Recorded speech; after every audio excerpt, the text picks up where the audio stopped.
को सरकार पनि आफ्नै, कर्मचारी संगठनहरू पनि आफ्नै, दलीयकरण पनि कर्मचारीले आफैले गर्ने, त्यसपछि डेलिभरी पनि दिन नसक्ने, 1/3 त पालिका प्रमुखहरू पनि जिल्ला प्रशासकीय प्रमुख पनि पठाउन नसक्ने, यो अकर्मण्यता हुँदा चाहिँ नि गनगन चाहिँ के गर्ने, हामी कर्मचारीसँग जुझ्दैछौँ भनेर यो भ्रम हो। त्यसकारण यो भ्रम छोड्ने काम चाहिँ नगर्नु होला भनेर मैले दोस्रो बुदा राखेँ।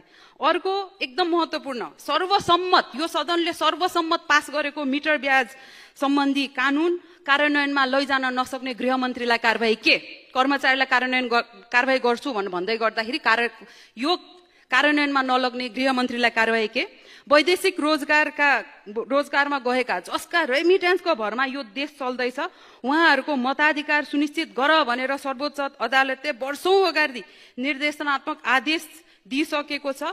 त्यो कार्यान्वयन नगर्ने मन्त्रीलाई कारबाही खै, जहिले पनि राजनीतिक कर्मीहरू विशेष अदालतबाट पनि छुट्ने, सबै ठाउँबाट छुट्ने, यस्तो खालको कानुन ल्याएर जनतालाई भ्रम छाड्ने, हामी सुशासन कायम गर्छौं भनेर शिक्षकहरूको हकमा शिक्षा मन्त्रीज्यूले यसमा यो लेखे पनि 81 साल अध्यादेश पास भएपछि मात्र निवृत्तिकरण भनिराख्नु भएको छ।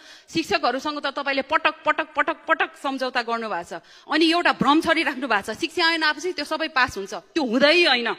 यो शिक्षकहरूलाई भ्रम छोडौं। शिक्षा ऐन पास भएपछि शिक्षाको सबै समस्या समाधान हुन्छ भन्ने भ्रम हो। यो भ्रम छोडौं।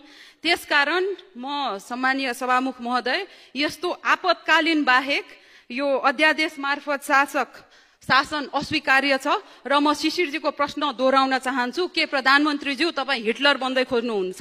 धन्यवाद।